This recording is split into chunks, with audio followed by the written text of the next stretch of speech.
Bahwa ini 3 jilid dan saya berkali-kali mengkaji kitab ini.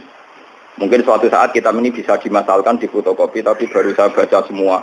Itu teksnya banyak yang salah. Ya mergo sing nyetak tetep mergawe. Jadi ulama itu niat ngaji, tapi sing nyetak tetep napa? Mergawe. Jadi kadang ketambahan lah, kadang keliru intinya. Tapi itu bagus. Orang mergawe ada kitab nyebar ilmu. Ini kalau cerita ya. Begini pokoknya kisahnya itu ngaten ben sampean ngertos punya perbandingan. Khatib bin Abi Balta'ah itu tidak orang Quraisy, ya tidak orang napa? Quraisy. Niku rungokno tenan. Ben sampean nak dadi pemimpin Islam cek iku kiai, cek ketua RT, cek ketua keluarga iku roh karepe. Khatib bin Abi Balta'ah itu tidak orang Quraisy. Dia tidak bangsawan Quraisy, juga tidak bermarga napa? Quraisy. Dia Islam sama Rasulullah. Ikut hijrah ke Madinah. Kalau sekarang ikut timah. Yang jelas itu Nabi hijrah itu ketika berlatihan jadi Nabi 13 tahun. Latihan Nabi ini Mekah. Gak sukses mergo Mekah. Glodok. Kenapa? Glodok. Sehingga kabeh ulama sepakat umur nubuwah Nabi 40 tahun. Nggih, latihan dakwah tenggene Mekah niku 12 tahun. 12 luwih sithik. Sehingga orang bilang 13 tahun. Setelah itu hijrah teng Madinah. Ringkasnya cerita soal hijrah ke Madinah. Sebetulnya hijrah ke Madinah itu hijrah yang ketiga karena dulu Nabi pernah latihan hijrah teng Taif nate nang Habasah gitu apa? Nate, tapi hijrah paling sukses teng Madinah sehingga semua penanggalan sejarah pokoknya Nabi hijrah teng Madinah. Semuanya nak rugen diterangno detail-detail malah ra paham malah ruwet terus pokoknya bar ke Mekah tidak apa? Madinah. Pokoknya sing roh sing gampang-gampang kok. Nah, ketika di Madinah itu di beberapa peristiwa perang Khatib bin Abi Balta'ah itu melok termasuk daerah perang napa, Badar. Ini yang perlu sampean catat.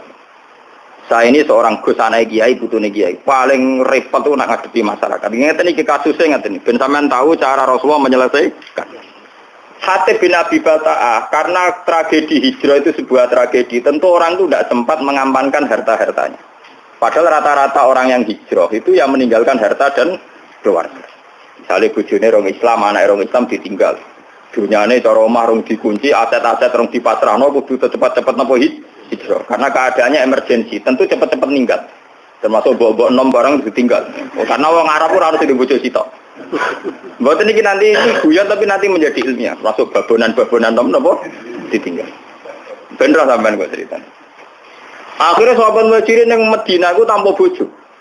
Mulane kata cerita sahabat Ansor bojone papa itu kowe karep di milih iku ya tak pegat ngono bar rabi kowe. Sehingga bojo pertama sahabat Muhajirin adalah bojo bekasnya sahabat napa? Ansor. Itu semua ahli tarikh sepakat begitu. Karena bojo-bojo yang belum Islam atau apa masih ditinggal di Mekah. Nah, karena Sayyidina Umar itu bermarga Quraisy, orang Quraisy, Abu Bakar juga orang Quraisy bermarga Quraisy. Rata-rata Muhajirin itu margane Quraisy.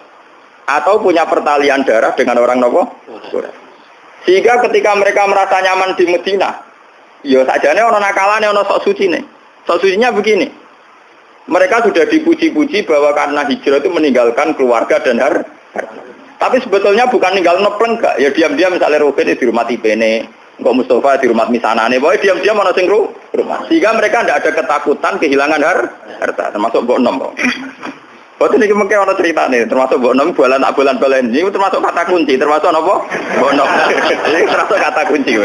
Memang benar sejarah. Nah, suatu saat Rasulullah itu karena sudah perang Badar mendekati Fathu Mekah sekitar tahun 667 karena Fathu Mekah rata-rata ulama membuat penanggalan tahun 8 apa Hijriah. Setelah itu kan Rasulullah tinggal 2 tahun lagi wafat.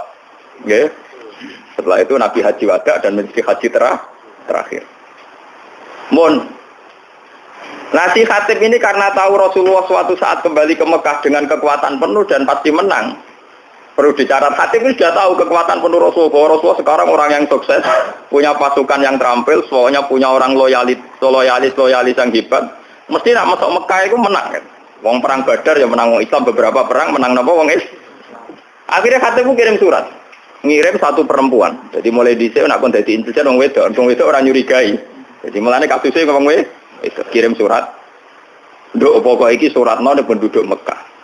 Suatu saat Mekah dikuasai Rasulullah.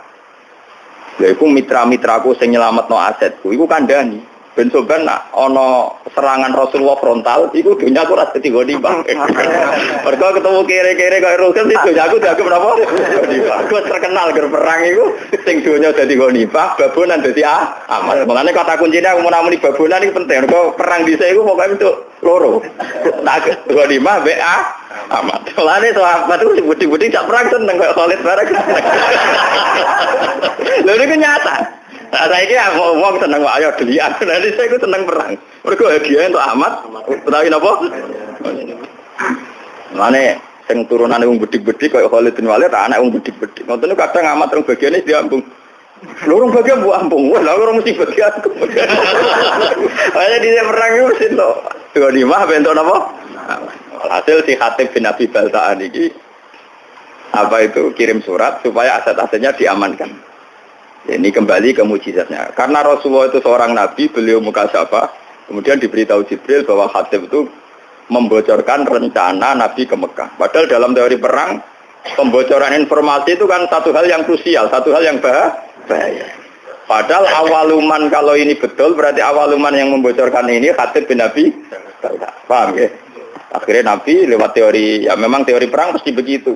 Ngutus Sayyidina Ali di Raudhatul Khoh, cara kene perbatasan Mekah Madinah iku ana wong sing utusane Khatib bin Abi Balta'ah. Itu bawa surat yang mau membocorkan ke penduduk Mekah bahwa kita mau ke Mekah. Walhasil rahasia perang itu nanti terbongkar. Sampai Ali dikejar, terus walhasil ternyata surat itu ada semacam pengkhianatan. Ternyata Khatib bin Abi Balta'ah, sahabat soleh yang pernah ikut perang Badar, ternyata khianat dengan membocorkan informasi itu ke penduduk Mekah. Nah, ketika sudah begitu Khatib dihadapkan kepada Rasulullah. Ini ruang tenan, dihadapkan kepada Rasulullah. Khatib, apa yang mendorong itu? Kenapa kamu khianat?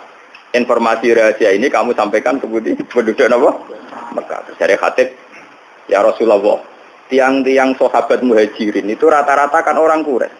Jika harta dan keluarga mereka terlindungi karena mereka bagian dari orang Quraisy. Kalau saya ini tidak orang Quraisy. Jika saya harus punya mitra orang-orang Quraisy untuk melindungi harta-harta saya, ya. Karena tadi kalau ada teori perang, tentu hartanya nanti jadi goni. Umar karena melihat si Khatib ini khianat, dari Umar, yaitu model Umar mantan preman. Ya Rasulullah, Khatib sudah munafik, bunuh saja. Kalau engkau mengizinkan, Khatib mau saya nopo?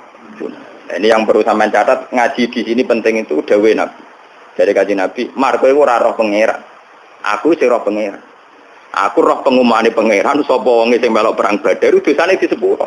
Malah pangeran iki pengumuman ikmalu masih itu fakot gofartu. Laku wis kowe kelakuane mau oleh pokoke wis di sepuro.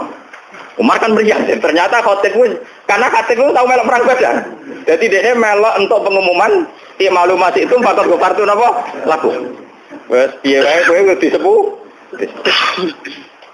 Karena juga ada adil kan pangeran misalnya sing mati dianggap mati syahid terus sing ra mati ra di sepuro kan ora lucu padha perange kok. Paham ya? Jadi siapa saja yang perang Badar tentu untuk pengumuman untuk satu hadiah ikmalu masih itu fakot gofartu lakum wis kelakuan apa wae wong kowe melok perang Badar tetep napa di sepuro. Lah ini yang menjadi catatan sejarah itu begini iki rungokno tenan. Dalam Fathu Mekah ini mau kembali ke Mbok 6. Mau yang sok suci kan Sayyidina Umar. Mergo ape bacok Khatib karena dianggap membocorkan apa informasi. Sampeyan tak ceritani, poso dalail yang dilakukan toreko-toreko sing tukang poso setahun niku. Sinten nggih Pak setahun niku? Sing kurang suwe 3 tahun. Setahun wis suwe malah napa? Poso dalail itu tidak ada sanad sampai Rasulullah. Secara ilmiah tidak ada sanadnya. Bahkan zaman Nabi Sugeng itu jelas-jelas melarang la siyama liman somal abad. Tidak boleh wong poso nurut pinti tahun. Jadi dulu larangan betul poso setahun. Oke, jadi poso setahun riyen dilarang Rasulullah. Wis Ramadan tok ambek kadang nak umat ya Senin Kamis, nak umat ya Asyura, sing mesti ku nak wis kadung dadi kiai bebo poso napa? Durunge Adha itu napa? Arafah. Arafah. Mau ora tau poso dadi ra. Pas saya khawatir kakek enggak jarang. Kulo niku mergo kulo niku ape cerita poso sunat itu trauma kanca kulo. Niki kisah nyata kulo niku kanca jenis Sukron. Mule yo latihan kiai pidato pas Idul Fitri Man soma Ramadan summa atba'u sitan min Syawal fa kana ma soma daro napa kula. Yang melepok pokoke fadile poso 6 dina tahu. Apa? Barang hari kedua ketiga tamune cek poso dekne ra poso. Tamune wong lugu-lugu wong awam. Ih, jebule jenengan bodho niku lho. Kula poso arep jenengan jebule jenengan gak poso. Dekne leng kula kapok wong iso suci. Niku tuan kula wis kula arep jenengan kapok. Jebule banyak umat sing poso niteni. Pos sing do poso 6 dina do tuan dekne. Syukrane rokokan tenang. Iya jebule jenengan bodho niku lho. Kula men poso-poso ana jenengan jebule jenengan gak poso. Akhirnya tuan kula kuwapok kok Gus. Kula ngiyi tenanan kuwapok. Akhirnya saiki wis gur pidato fadilah mulang ngono.